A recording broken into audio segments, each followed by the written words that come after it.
All right, time for a little update on the Shovelhead.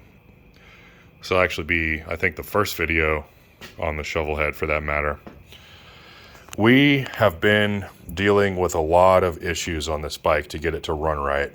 And we identified a lot of problems and fixed them. I think some of that was inevitably, as those things tend to be sometimes, where you end up chasing your tail on unrelated stuff. But it was relentlessly lean popping through the carburetor and otherwise demonstrating some, I don't know how to describe it other than just bizarre running behavior that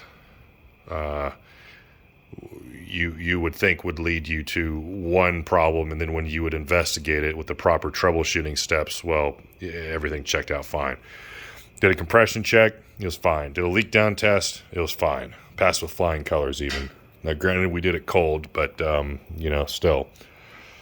And it's worth mentioning that when this bike runs well, as we now finally have it running well again, like everywhere, off idle all the way through it, it runs extremely well. But when we were having problems with it, it would sometimes run really well when you were just cramming into the throttle, and then it wouldn't idle, or it would stumble and hesitate and just run like shit, off idle as you're rolling into the throttle.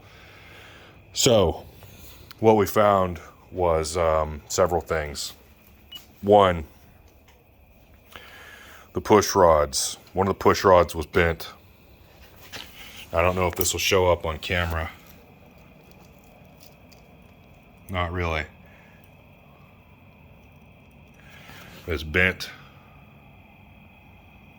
The adjuster part of it up there is bent, and then the push rod body itself is bent. So we got some new push rods, and we got some new solid lifters, because these were, much to my surprise, hydraulic lifters still in this bike. And I don't know if these are offshore or I don't know what the fuck they are, but we ended up getting some for sure solid lifters, putting them in there, new push rods, and that fixed that. I think what probably bent the push rod was one of my covers is turned all the way around right there. Yeah, I'll turn it around later.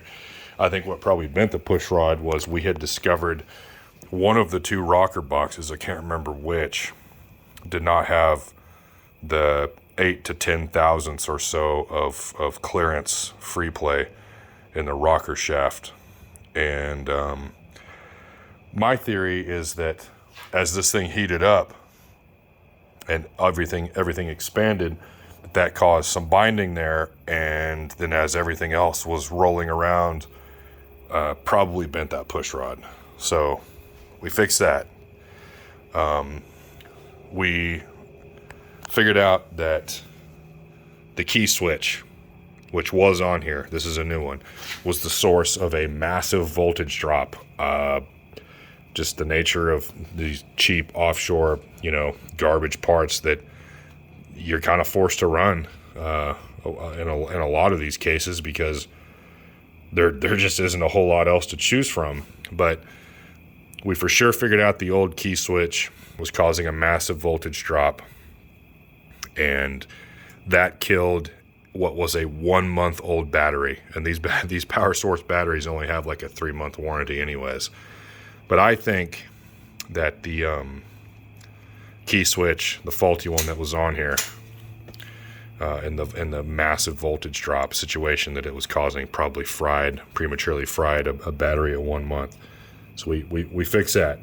While we were troubleshooting stuff, we bench tested all the usual suspects on here, but just to sanity check it further, we replaced the Crane High 4 with a Dyna S.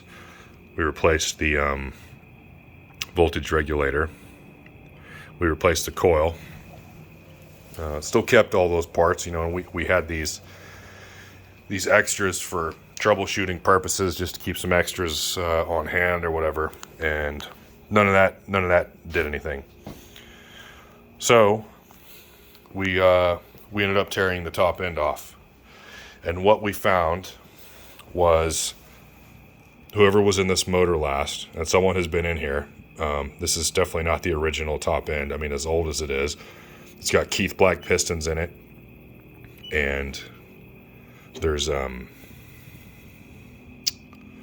witness marks, you know, from a piston letting go, basically, in one of the combustion chambers of one of the heads. I forget which one it is. So someone has been in here, freshened up, it seems, and, you know, everything looks good. Crosshatch on the cylinder bores was one of the best looking crosshatch patterns I've ever seen. So all that checked out. But the cylinder, the piston rings weren't staggered. And, you know, that doesn't seem to matter that much, but it's a matter of doing it properly. They should be staggered. You don't want the gaps to line up because of all the problems that you can have there. So we clocked those, fixed that, and the rocker shaft clearance thing, which I already talked about. Put it all back together. Still didn't run right. It still had a relentless lean pop through it. And I tried one of my mini extra CV carbs. These are 1, 2, 3, 4. I got 4 in the box here. And then I've got 4 Harleys, all running CV carbs. So I've got 8 total, and they're all pretty well set up to be able to move around between each other, to, you know, test stuff, swap it out, troubleshoot, whatever. And that didn't fix anything. So what I found, long story short, was, and let me mention, this is a Chinese knockoff carburetor.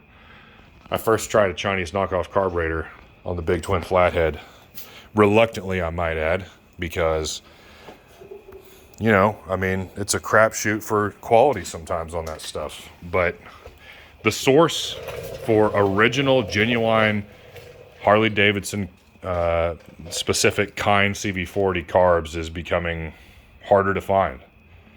And when you find them, the prices are getting to be ridiculous. And you can just pretty much be sure that some ham-fisted, inbred redneck moron has fucked something up. So I rolled the dice, and I got this knockoff first and slapped it on. And I want to do a separate video about that, without going too far down the rabbit hole about that. And had good luck with that. So in my swapping carbs around on the Shovelhead, it also has a knockoff Chinese CV40 carb. And what finally got it working, after playing around with all of the jet sizes, and I, you know, no matter what I would do, it would still lean pop relentlessly. And when it does that, you think one of two things. You've got an intake leak, or you're not getting enough fuel, or both. And so we checked and checked and checked again the intake for leaks. And this is an ugly son of a bitch, but it's a homemade tool that we rigged up where you can bolt it to the carburetor flange, connect your air hose, and then roll up on the regulator to, you know, 10, 15, 20 pounds or whatever, and spray soapy water on it. Or if you one of those assholes, snooping fluid. Yeah, that's a thing. Look into it. I tried it, and in my opinion, it's not worth the extra cost and hassle versus just fucking dish soap. Let's see. Yeah, we figured out for sure that the intake wasn't leaking. Well, you know, I mean, it was initially, and then you tighten the bolts down and, you know, keep checking and spraying soapy water and do all that, and then get the bike to fire up and, you know, spray or, I guess spray in a way. Get a propane torch without lighting it and kind of, you know, hose it around. And yeah, so you're checking for intake leaks 2 ways. So we sorted all that out. No intake leaks. Still lean popping relentlessly. I tried a 190-50 jet combo, and this carb and all, you know, any number of the others in the box I showed over there, and none of that seemed to work. And those are way massive jets for what this bike should have, in my opinion, as far as I know. So credit to Jim, JB, and NC, I think, is his thing on Chop Cult. He has sorted me out and helped explain stuff to me more than once. Jim, thank you for helping some punk-ass millennial such as myself try to carry the torch here. Jim mentioned to me that, see if I can remember, paraphrasing very poorly from memory here. What did he say? In a slide carburetor, the needle is the thing. So I shimmed the needle. Shimming the needle with 3 shim washers, which I had never seen, had never bought it.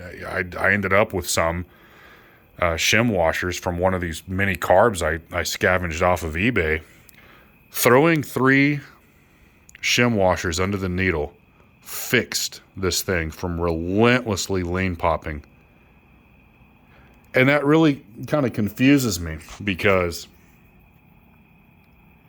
up until recently, until this, I thought that the main jet did nothing until, 25% throttle and beyond is, 25% throttle-ish is when the needle is pulled up out of it enough where it starts to do something. But no, that's not the case. I think all of the fueling circuits in these carbs, which isn't many, granted, you got your enrichener, you got your idle speed screw, your idle mixture screw, your pilot jet / idle jet, slow jet, whatever you want to call it, then your main jet. They all 4 perform different functions for different times, different operating conditions, but there appears to be quite a bit more of overlap between them than I ever realized. So I actually got a video of this the other day where I had the air cleaner off, and I was looking in through the throat of the carb as I was troubleshooting this, and just barely opening the throttle, you could see that fuel would start to be drawn up out of the needle jet, which sits below the emulsion tube, or on top of, depending on how the carb is oriented.